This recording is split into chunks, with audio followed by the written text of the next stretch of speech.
Salut tout le monde, ravi de vous retrouver mes chers élèves de la troisième année pour vous aider à vous préparer aux examens normalisés locaux.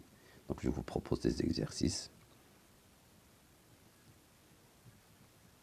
On commence par le premier exercice en relation avec la restitution des connaissances. Ici on vous demande de répondre soit par vrai ou faux. Mettre devant chaque proposition soit vrai soit faux. Donc l'absorption intestinale est le passage des nutriments à travers la paroi intestinale, le son. Vous savez, donc ça c'est une définition de l'absorption intestinale. Comme vous savez, c'est le passage des nutriments à travers la paroi intestinale, à travers surtout les structures appelées les villosités intestinales. Deuxième proposition, l'artère pulmonaire transporte le sang du cœur vers les poumons. C'est vrai. Donc l'artère pulmonaire elle transporte le sang qui est riche en CO2 vers les poumons. La ration alimentaire est l'ensemble des aliments consommés en une journée par un individu pour couvrir ses besoins en matière et en énergie. Oui, c'est vrai, donc c'est la définition de la ration alimentaire. Le kwashiorkor est une carence en protéines. Oui, c'est vrai aussi, en protéines surtout d'origine animale. L'alvéole pulmonaire est l'unité structurelle et fonctionnelle du poumon. Oui, aussi c'est vrai. Parce que vous avez étudié deux structures fonctionnelles. L'une au niveau des poumons, c'est l'alvéole pulmonaire. L'autre au niveau des intestins, c'est la villosité intestinale. La différence de la pression permet les échanges gazeux selon le principe de diffusion des gaz. Oui, c'est vrai aussi parce que vous savez que les gaz, pour se déplacer, ils suivent une loi de diffusion des gaz, c'est-à-dire du milieu de haute pression vers le milieu à basse pression. La villosité intestinale est l'unité fonctionnelle structurelle qui permet les échanges gazeux respiratoires. Non, c'est vrai que la villosité intestinale c'est une unité structurelle, mais elle ne permet pas les échanges gazeux respiratoires, donc c'est faux. C'est l'alvéole pulmonaire qui permet ces échanges. Donc vous voyez ici les réponses. Donc la dernière proposition, qui est fausse pour les autres, sont toutes vraies. Si vous avez des questions à choix multiples, kwashiorkor est une maladie due, on vous donne 4 propositions, carence en vitamines, manque de protéines. Donc vous savez que le kwashiorkor c'est une maladie due au manque c'est une carence en protéines d'origine animale. Pour mettre en évidence l'amidon, on utilise l'eau iodée. Les cellules extraient l'énergie nécessaire à leur activité et leur reproduction à partir de la matière organique. Vous savez qu'il y a oxydation de la matière organique, surtout, vous avez vu qu'il y a l'oxydation du glucose. Donc ici, on vous propose les réponses. Notre exercice, toujours dans l'institution des connaissances, on vous donne deux groupes. Donc un groupe où il y a des mots scientifiques. Le groupe B, ce sont donc des définitions. Le rachitisme, vous savez que le rachitisme, c'est une maladie due aux carences en vitamine D, en calcium. Pour les symptômes, il y a la malformation. Vous savez ici, il y a la malformation des os. Pour la ration alimentaire, c'est la quantité des aliments. La diarrhée, eh bien, c'est une maladie, c'est un symptôme de tube digestif, de l'appareil digestif, et les dû la consommation des boissons et des éléments qui sont pollués. L'anémie, elle est en relation avec les carences en fer. La carie dentaire, donc il n'y a pas d'entretien de la bouche et des dents, donc c'est en relation avec l'hygiène bucco-dentaire. Kwashiorkor, c'est une maladie, comme j'ai déjà dit, c'est une maladie due au manque de protéines d'origine animale. Vous savez que les protéines sont des éléments constructeurs, donc ils construisent les organes, surtout les muscles. Donc vous voyez ici la diminution de la masse du tissu musculaire. On vous propose la réponse, on voit ici. Ensuite, vous avez la même chose. On vous demande de relier les termes aux définitions correspondantes. L'enzyme, on cherche donc l'enzyme, vous voyez, c'est la substance agit comme catalyseur, changement chimique, elle accélère les réactions chimiques sans modifier le bilan. L'alvéole pulmonaire, bien c'est la structure. qui permet l'échange des gaz respiratoires entre l'air et le sang. Les vitamines sont donc des aliments simples qui protègent, parce que les vitamines sont des aliments protecteurs. Le kwashiorkor, c'est une maladie due carence en protéines, surtout d'origine animale.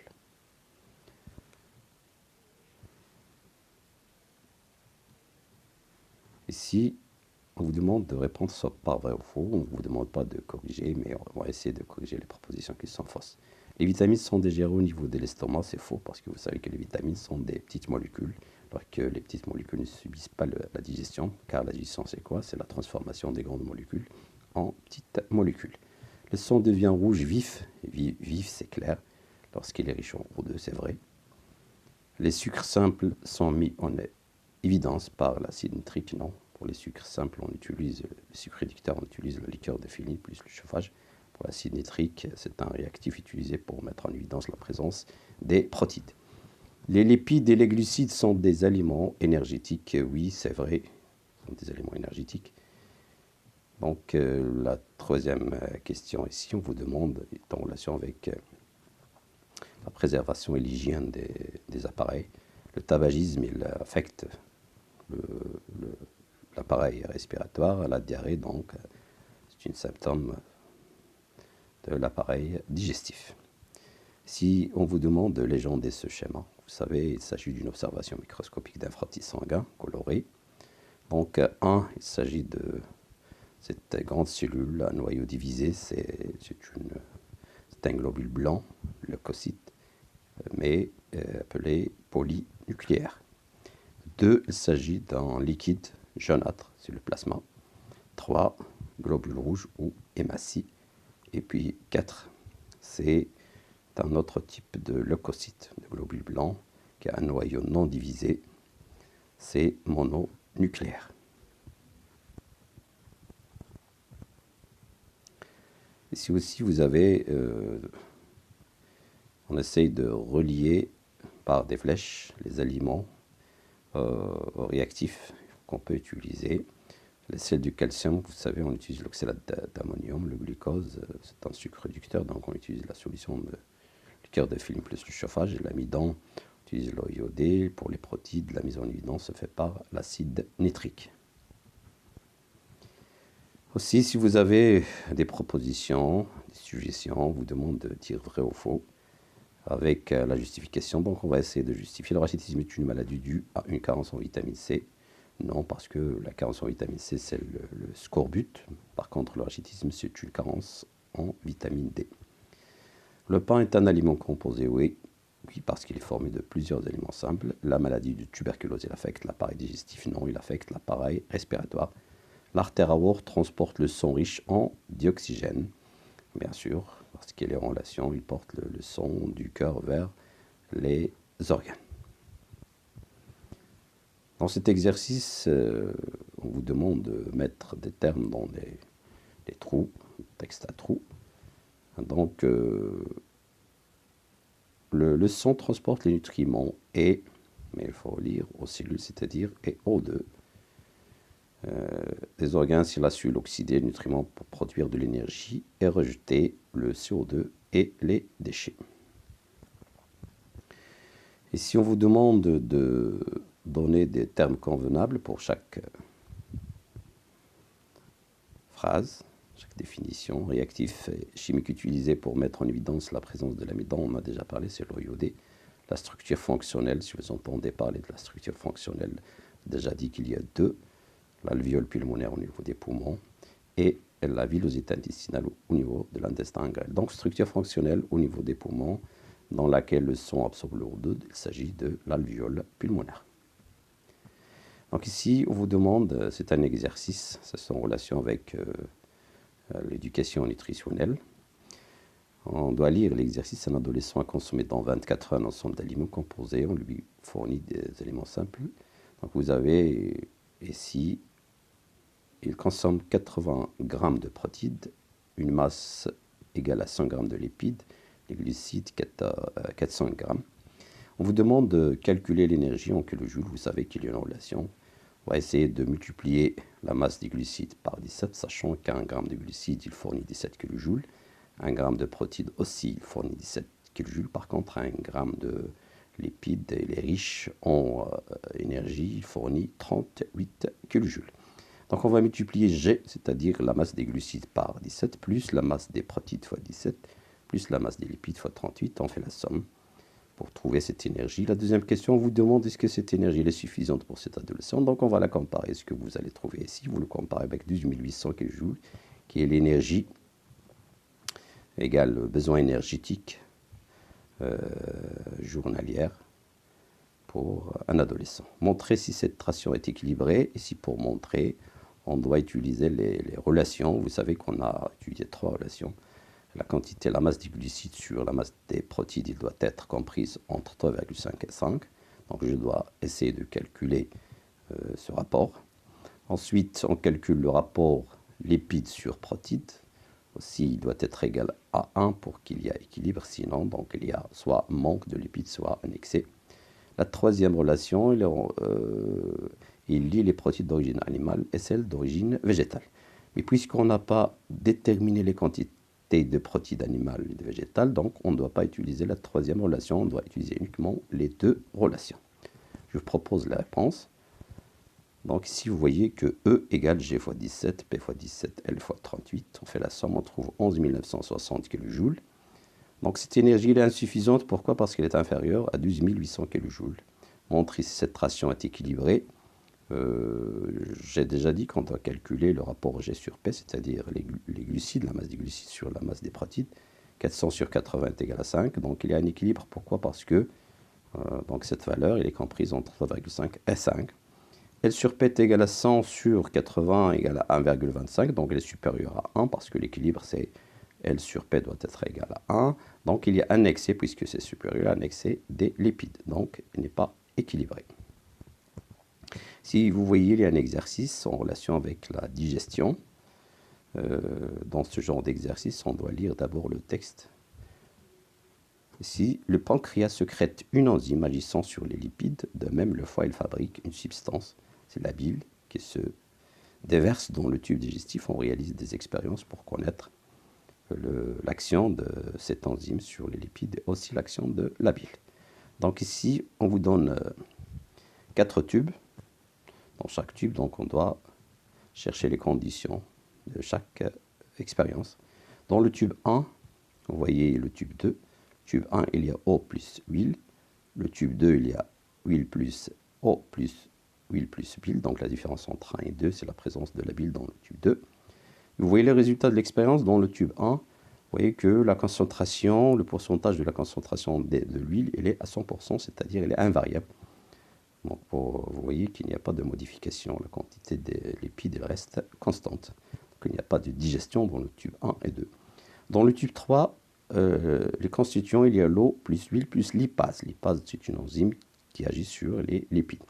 Vous voyez qu'il y a une diminution de la concentration de l'huile accompagnée d'une faible augmentation des acides gras. Donc vous voyez qu'il n'y a pas une digestion totale. Donc il s'agit d'une digestion partielle. Presque, si vous faites la projection, vous allez trouver qu'il y a presque 66%, un tiers de la concentration qui a subi une digestion pour se transformer en acide gras.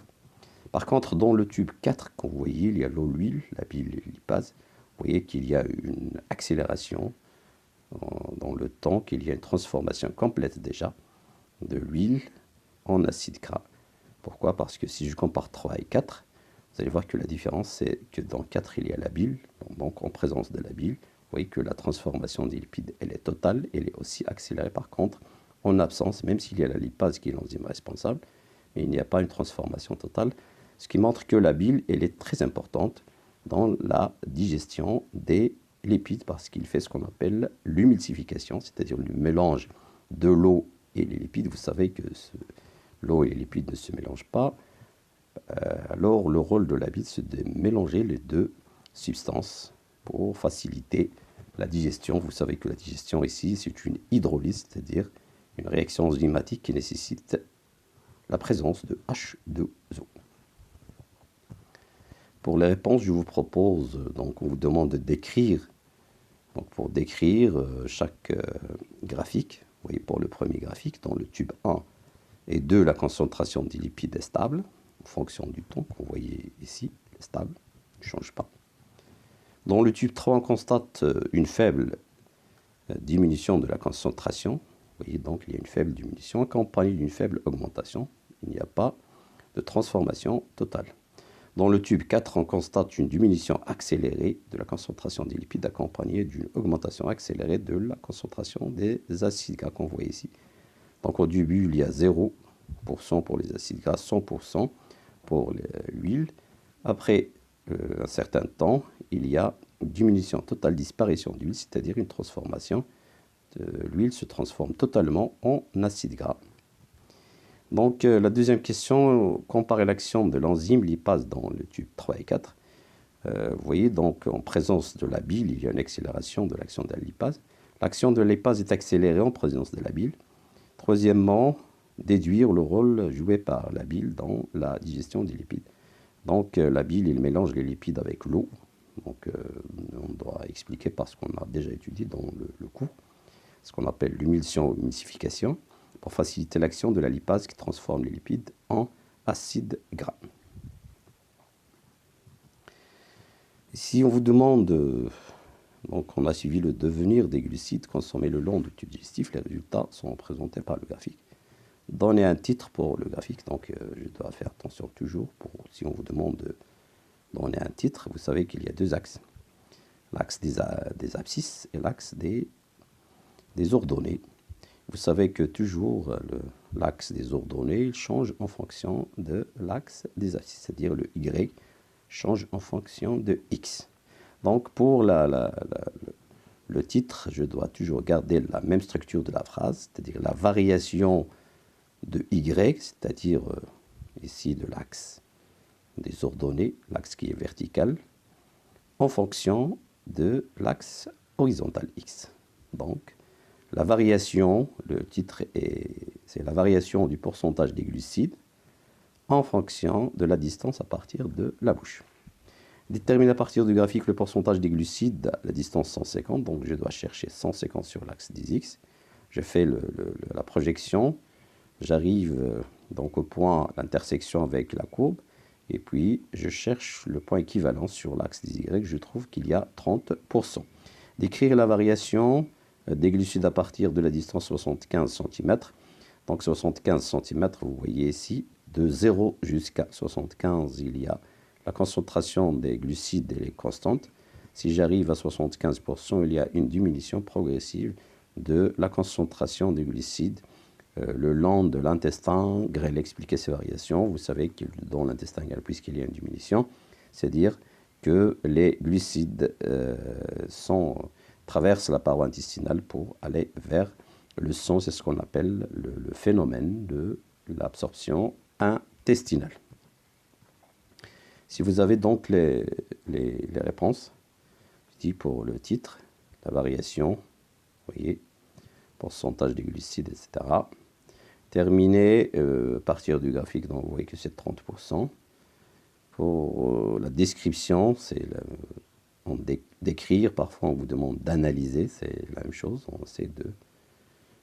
Donc on constate la diminution progressive du pourcentage des glucides à partir de 75 cm.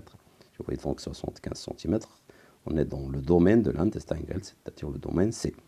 Expliquer ces variations, les nutriments passent progressivement de l'intestin grêle vers le sang. Il s'agit du phénomène de l'absorption intestinale. Un autre exercice, toujours en relation avec la digestion. Vous voyez ici les variations et on vous demande toujours de donner un titre. Vous savez que la structure de la phrase, on dit toujours que l'axe des ordonnées, c'est-à-dire l'axe vertical, il varie en fonction de l'axe horizontal, le temps. C'est-à-dire la réponse, c'est la variation de la concentration des acides aminés et des polypeptides en fonction du temps. On vous demande d'extraire des informations à partir d'un graphique, c'est-à-dire au début de l'expérience, on vous demande la quantité des acides aminés et des polypeptides. Donc au début de l'expérience, vous voyez les polypeptides, c'est 1 gramme par litre. Par contre, pour les acides aminés, c'est 0. Et puis, au temps égale 1 minute, vous voyez, je fais la projection, je trouve que la quantité est égale à 0,5. C'est-à-dire, la concentration des polypeptides est égale à la concentration des acides aminés est égale à 0,5 g par litre. À la fin de l'expérience, vous allez voir que les polypeptides, donc le pourcentage est égal à 0. Par contre, pour les acides aminés, c'est 1 g par litre. Décrire, donc on vous demande ici de décrire. La description, c'est une analyse. Vous voyez donc en fonction du temps, lorsqu'il y a une diminution de la concentration des polypeptides, il y a une augmentation progressive de la concentration des acides aminés. Comment pouvez-vous expliquer? Donc, si on vous demande d'expliquer, on doit chercher des explications à partir de ce que vous avez étudié en classe. La relation entre les polypeptides et les acides aminés, vous savez qu'il y a une digestion des polypeptides, ce sont des grandes molécules, qui sont digérées par la peptidase, c'est une enzyme, qui transforme les polypeptides en acides aminés. Donc il s'agit de la digestion des polypeptides en présence de la lipase qui transforme en acides aminés. La réponse, vous le voyez ici. Ce que déjà expliqué, c'est la variation de la concentration des polypeptides et des acides aminés en fonction du temps. Pour la deuxième question, on vous demande de tirer des informations à partir d'un graphique. Troisièmement, c'est une description, c'est une analyse. Il faut faire attention, il faut mettre des phrases qui sont simples. Mais si vous savez qu'il y a une relation entre les deux courbes, c'est la première diminue, l'autre augmente, c'est-à-dire qu'il y a une relation entre les polypeptides et les acides aminés plutôt. Donc, je dois expliquer cette relation dans la quatrième question. Le sucre pancréatique, il contient la peptidase parce que dans l'expérience, on a mis dans un tube le sucre pancréatique plus polypeptide dans des conditions de 37 degrés, présence d'eau. Donc, il s'agit de la digestion chimique polypeptides in vitro. Un autre exercice. Donc, on va essayer de faire cet exercice. Vous voyez ici, on vous donne deux situations. Un muscle au repos et un muscle en activité. On vous demande de remplir le tableau à partir de documents. Comparer la quantité O2 du glucose. Avant de comparer, donc on doit d'abord chercher la quantité entrante et la quantité sortante, comme vous voyez ici. Au repos, par exemple, vous voyez que 20 ml, vous voyez que 20 ml d'oxygène. À la sortie, c'est 15 ml, c'est-à-dire qu'il y a une consommation de 5 ml. Pour le CO2, 42 qui entre. À la sortie, il y a 54 ml, donc il y a un rejet de 12 ml. Pour le glucose, il y a l'entrée de 90 mg. À la sortie, il y a 87, donc il y a une consommation de 3 mg. Par contre, dans le cas de l'activité musculaire, parce qu'on fait du sport, la quantité d'oxygène entrante 20 ml, vous le voyez, c'est la même chose, mais pour la sortie, vous voyez qu'il y a 4 ml, c'est-à-dire une consommation de 16 ml. Par contre, ici, il y a uniquement une consommation de 5 ml. Le CO2, l'entrée de 42, la sortie de 62, donc il y a une grande quantité de CO2 rejetée. Pour le glucose, 90 mg, la sortie c'est 80 mg, donc il y a une grande consommation, c'est 10 mg. Par contre, ici au repos, il y a une consommation de 3 mg uniquement. Ensuite, on va faire la comparaison, comparer la quantité de O2 du glucose dans le muscle au repos et l'activité, c'est-à-dire que pour l'oxygène en activité, il y a une grande consommation d'oxygène et aussi une grande consommation pour le glucose. Vous demande de formuler une hypothèse pour expliquer l'augmentation de la consommation. Peut-être que le muscle, il consomme O2 et le glucose pour produire de l'énergie. Il s'agit donc du phénomène de la respiration, cellulaire. Un autre exercice, toujours en relation avec la respiration. Si on vous demande donc le document, il représente un schéma qui montre le mécanisme responsable des échanges des gaz respiratoires au niveau des tissus, c'est-à-dire au niveau des cellules. Ici, donc, on doit chercher au niveau du schéma que la pression, par exemple, ici, dans le sang entrant, vous voyez, il y a la pression de CO2 est égale à 40, par contre, la pression de O2 est égale à 100. Si je compare au niveau des cellules, vous voyez que la PCO2 est égale à 47, donc vous voyez qu'elle est supérieure à 40. Par contre, pour PO2, la pression d'oxygène, elle est égale à 39. Donc, on va essayer de répondre à partir du schéma. Comparer la PO2 dont le son entrant. Donc, une phrase simple va dire que la PO2 dont le son entrant, vous voyez les 100 et l'autre c'est 39, est supérieure à celle dans les cellules. La même chose pour le CO2. La PCO2 dont le son entrant est inférieure à celle dans les tissus, c'est-à-dire dans les cellules. Expliquer ce mécanisme. Donc, vous savez qu'il y a le passage des échanges gazorespiratoires entre le sang. C'est-à-dire que selon la loi de diffusion des gaz, vous savez que les gaz suivent une loi, c'est-à-dire ils se déplacent d'un milieu à forte pression vers un milieu à basse pression. Puisque la pression de O2 elle est supérieure, elle est très grande au niveau du sang, elle est faible au niveau des cellules, donc le O2 il va se déplacer de la forte pression vers la faible pression, c'est-à-dire du sang vers les cellules. Pour le CO2, vous voyez qu'au niveau des cellules, il y a la production d'une grande quantité, elle est supérieure à 47, donc il y aura un déplacement de CO2 des cellules vers le sang. On vous demande donc de mettre des flèches pour désigner le déplacement, le sens de déplacement de O2 et de CO2. Donc le O2 se déplace du sang entrant vers les cellules, le CO2 c'est des cellules vers le sang. Et ici, on vous dit qu'il y a la formation d'un composé lorsqu'il y a une substance appelée l'hémoglobine. Donc c'est une protéine des globules rouges qui fixe le O2. Donc le O2 se fixe à l'hémoglobine pour former ce qu'on appelle l'oxyhémoglobine au niveau des poumons.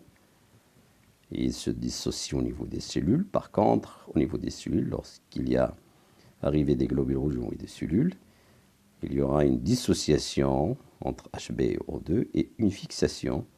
C'est-à-dire que le globule rouge ne va pas revenir vers les poumons sans porter le CO2. C'est-à-dire il y aura la fixation de CO2 au niveau des cellules et la formation d'un composé appelé le HbCO2, donc c'est la carbaminohémoglobine.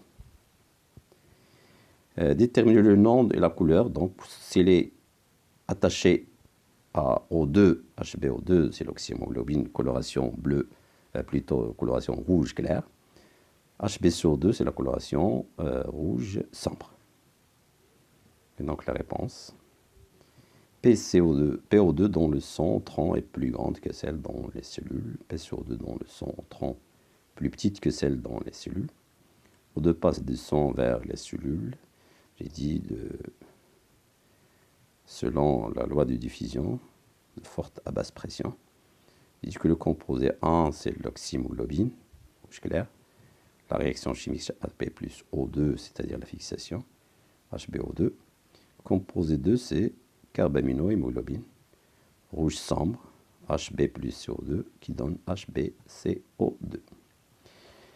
Et si dans ce schéma on vous demande de déterminer les éléments du cœur, vous voyez il y a des cavités, il y a des vaisseaux qu'on doit déterminer, donc on commence par la partie. Dans ce genre de schéma, donc pour le cœur, vous devez faire attention toujours la partie gauche du cœur. Donc c'est là où passe le sang qui est riche en O2. Par contre, la partie droite, c'est le sang qui est riche en CO2. Donc il n'y a pas de mélange. Il faut savoir aussi que l'entrée se fait toujours par les veines, vers l'oreillette, vers le ventricule et la sortie par les artères. Donc les veines, ils font entrer le sang dans le cœur. Les artères, ils font sortir avec une grande pression. On commence donc par le premier élément. Ça, vous le voyez. En relation avec la partie gauche, il fait sortir le sang du cœur, donc c'est l'artère aorte. Ensuite, 2 ici, vous voyez qu'il y a l'entrée, donc c'est une veine. Veine en relation avec la partie gauche, donc c'est veine pulmonaire, c'est-à-dire qui transporte le O2. Et puis ici, l'entrée par l'oreillette gauche. Si vous voyez, il y a des valvules auriculo-ventriculaires pour arriver au niveau des ventricule gauche et puis la sortie par l'artère aorte comme vous voyez. Ici dans la partie droite, vous voyez ici il y a la sortie, donc il s'agit d'une artère qui sort vers les poumons, donc c'est l'artère pulmonaire. Si vous voyez qu'il y a l'entrée, donc il s'agit d'une veine. la veine qui vient des organes. Donc vous avez deux veines caves, la veine cave supérieure et la veine cave inférieure. Ensuite, ici, vous avez l'oreillette droite, le ventricule droit. Si vous avez un cloison qui sépare les deux sons, pour qu'il n'y ait pas de fusion entre les deux, vous aurez donc des exercices qui parlent d'une maladie appelée la maladie du bleu, là où il y a un trou dans ce niveau, qui laisse donc le passage du son de part et d'autre. Donc il y a un mélange. Vous voyez pour les réponses. Donc c'est la légende. Il faut faire attention, j'ai dit toujours que la partie gauche, qui est le passage du son qui est riche en O2. La partie droite, en CO2. Les vaisseaux qui font sortir le son sont des artères. Ce sont qu'il y a deux artères, l'artère aorte et l'artère pulmonaire. Aussi, il y a deux veines, la veine pulmonaire et la veine cave. Ici, c'est un exercice où on vous demande de mettre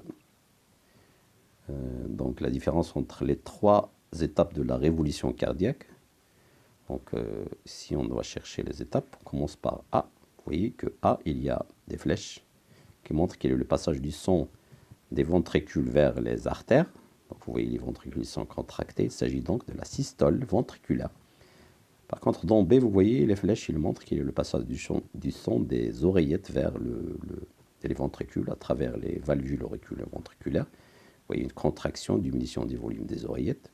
Il s'agit donc d'une systole auriculaire.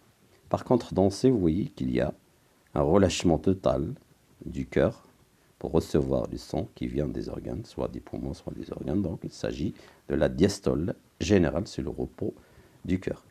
Si on va les mettre en ordre, on commence toujours par la systole auriculaire. Donc, on va suivre le sens de déplacement, sachant que le son il se déplace toujours des oreillettes vers les ventricules, puis vers les artères. Donc la systole auriculaire, c'est B. Ensuite, c'est la systole ventriculaire, A. Ensuite, c'est la diastole générale. Un autre exercice. Le document, il représente, vous voyez ici, la concentration O2 sur 2 dans le vaisseau sanguin B qui traverse un muscle. Donc ici, vous voyez B et A sont deux vaisseaux qui sont en relation avec un muscle. La concentration elle est différente. Vous voyez, pour le O2, vous avez 200 ml dans B et 150 ml. On vous demande donc de faire la comparaison. Pour CO2 ici, 490 ml par litre. CO2 ici dans A, c'est 530 ml par litre du sang. On vous demande de comparer la concentration dans les deux vaisseaux. Donc on va dire que la concentration de O2 dans B, vaisseau B, est supérieure à la concentration de O2 dans A. La même chose pour le CO2, c'est le contraire. Donc vous voyez, la concentration de CO2 dans B, elle est inférieure à la concentration de CO2 dans A. Et on vous demande de colorer en rouge le vaisseau qui est traversé par le O2.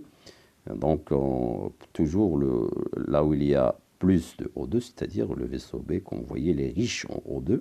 Le vaisseau C, il est riche en CO2, donc le vaisseau B plutôt, et le vaisseau A. Le vaisseau B, on va le colorer en rouge. Pourquoi? Parce que le sang, il est riche en O2, riche en HbO2. Par contre, ici, dans A, il y a le sang qui est riche en CO2, donc c'est la coloration. On va le colorer en bleu, parce que c'est rouge sombre. On vous demande aussi de déterminer le sens de déplacement. Muscle, il a besoin d'oxygène, donc l'entrée sera par B, c'est-à-dire B, c'est une artère, c'est l'artère aorte qui porte le O2 vers le muscle. Le muscle consomme le O2, il dégage le CO2 au niveau des cellules. Donc le CO2 il va sortir par A. A est donc une veine cave. Et si on vous demande qu'il y a une réaction chimique qui se fait au niveau du muscle, la réaction chimique, c'est la respiration cellulaire. Vous savez qu'il y a une réaction, une oxydation du glucose par le O2 pour donner l'énergie. C'est une combustion complète. Donc, c'est une réaction chimique. Les produits seront donc le CO2 et l'H2O pour produire de l'énergie. Son importance, c'est la production de l'énergie. Si vous voyez donc les réponses. Et donc pour la comparaison, il faut mettre une phrase simple. Pour la coloration des deux vaisseaux A et B, vous voyez. Et puis le nom de la réaction, c'est l'oxydation. Et nutriments organiques, c'est aussi la respiration cellulaire. Son but, c'est de produire l'énergie. Si c'est un exercice, on va essayer de... Donc, indiquer avec des flèches le sens de la circulation sanguine. Vous savez qu'on doit déterminer les noms, 1, 2, et 6 poumons. Donc, j'ai dit toujours la partie gauche, il est le passage du sang qui est riche en O2. La partie droite, c'est le sang qui est riche en CO2. Donc, puisque 1 il est en relation entre les poumons, il fait entrer le sang vers l'oreillette, il s'agit donc des veines pulmonaires qui sont riches en O2. Le sang il arrive dans l'oreillette gauche vers le ventricule gauche pour sortir à travers, numéro 3, c'est l'artère aorte. Il arrive aux organes qui consomment le O2 dégage le CO2, donc le sang va revenir par la veine cave, c'est le numéro 4, pour arriver dans l'oreillette droite, ventricule droit, pour sortir vers le vaisseau 2, c'est l'artère pulmonaire. Donc il s'agit de la circulation pulmonaire. Si on vous donne un tableau qui montre, c'est la même chose, le volume de O2, du glucose et de CO2. On compare le muscle en activité et le muscle en repos. Vous allez voir qu'il y a une grande consommation pendant l'activité de O2 et de glucose et une grande quantité de CO2 qui est rejetée. Il s'agit donc d'une respiration cellulaire, c'est-à-dire que les cellules musculaires elles utilisent le O2 pour oxyder le glucose et rejettent le CO2 pour produire de l'énergie. Il s'agit de la respiration cellulaire. L'équation très connue, c'est le C6H12O6, c'est-à-dire la molécule du glucose, plus le 6O2 qui donne 6CO2 plus 6H2O plus l'énergie. Ce sont donc les réponses. Vous voyez donc le déplacement, ici en rouge, la partie gauche. Toujours il y a le passage du sang qui est riche en O2, la partie droite riche en CO2. Oui, les réactions chimiques qui se font au niveau des poumons, par exemple, plutôt au niveau des cellules, le HbO2, il va se dissocier, c'est-à-dire l'oxyhémoglobine se dissocie pour donner le O2 aux cellules. Par contre, au niveau des poumons, il y a la fixation, plutôt toujours au niveau des cellules, il y a la fixation de Hb plus CO2 pour donner le HbCO2. C'est-à-dire que ces deux réactions se font au niveau des cellules. La dissociation de HbO2 et la formation de HbCO2. Le muscle en activité consomme plus de glucose, de O2, il dégage plus de CO2 par rapport au cas de repos. Ça, c'est une comparaison. L'explication, pendant l'exercice physique, les cellules musculaires oxydent le glucose. Présence de O2 pour produire de l'énergie. Et le CO2, c'est la respiration cellulaire.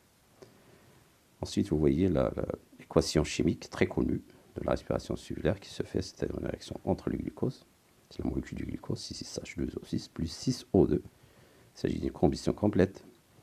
Une oxydation, 6H2O plus 6O2 plus l'énergie. Donc, c'est ce qu'on appelle la respiration cellulaire.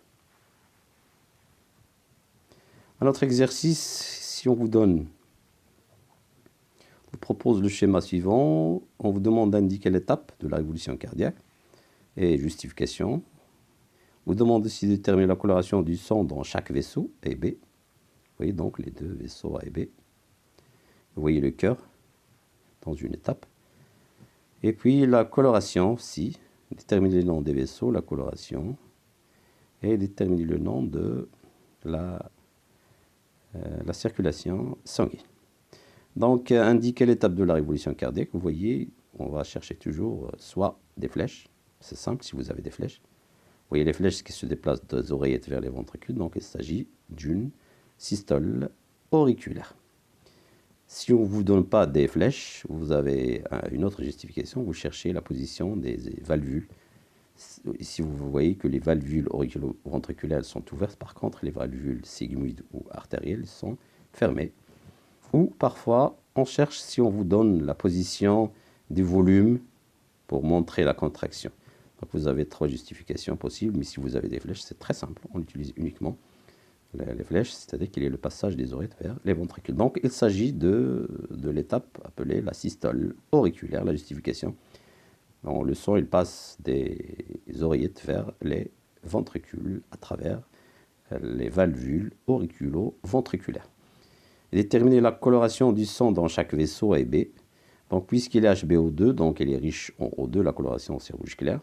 Ici, B, il est riche en HbCO2, donc c'est la coloration bleue. Et puis, déduire, indiquer flèche le sens.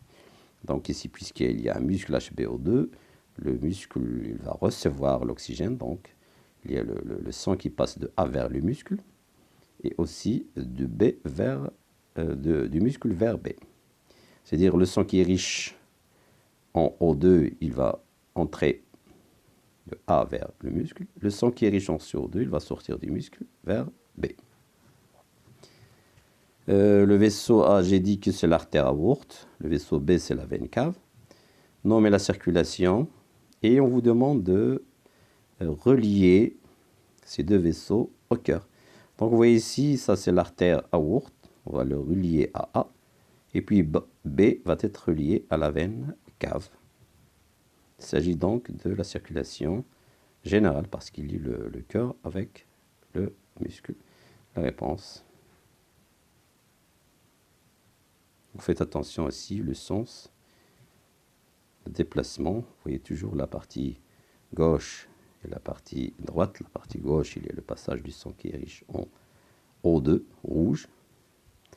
La partie droite, donc c'est le sang qui est riche en CO2. C'est rouge sombre, indiqué par la coloration bleue ici. Ce genre d'exercice aussi, vous le trouvez toujours.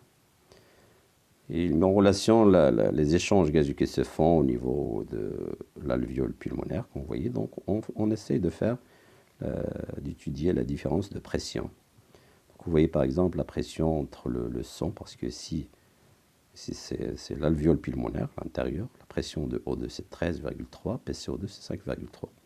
Je la compare par exemple. Bon, le sang, par exemple, entrant, vous allez voir qu'il y a la pression de CO2 5,3 et la pression de CO2 c'est 6,1. Donc, pour le O2, il va se déplacer de 13,3 vers 5,3, c'est-à-dire de l'alvéole vers le sang.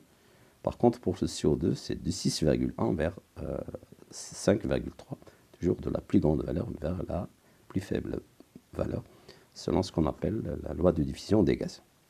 Donc il faut faire attention, toujours le déplacement des gaz, il se fait de la forte pression vers la faible pression.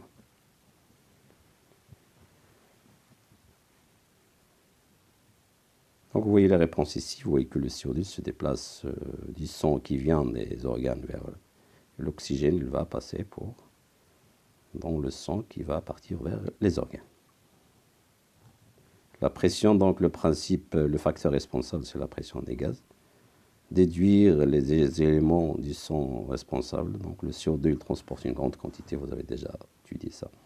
Alors que le O2, il transporte une grande quantité, la grande quantité de O2 il est transportée par les hématies. La grande quantité de CO2 il est transportée par le plasma sous forme dissoute. C'est toujours la comparaison d'un muscle au repos et un muscle, on a déjà vu cet exercice. Donc vous voyez, il y a l'entrée 20, 5, 15, etc. On a déjà vu cet exercice. Au repos, le muscle consomme 5 ml, 3 mg de glucose, rejette 4 ml de CO2 si vous faites la comparaison. L'hypothèse, on suppose que le muscle utilise le glucose pendant la respiration. Analysez le résultat du tableau 2, donc vous allez voir que le tableau 2 est en relation avec un muscle en activité. Vous voyez que la valeur ou la quantité d'oxygène consommée du glucose va augmenter aussi, la quantité de CO2 va augmenter. Pourquoi? Parce que les cellules musculaires, ils font un effort, donc ils ont besoin d'une grande quantité d'énergie. C'est pour ça qu'ils consomment plus de O2, du glucose. Pourquoi? Parce que l'énergie se produit à partir de l'oxydation, de la réaction chimique qui se fait entre le O2 et le glucose pour produire le CO2. Donc je vous remercie et à la prochaine fois, Inch'Allah.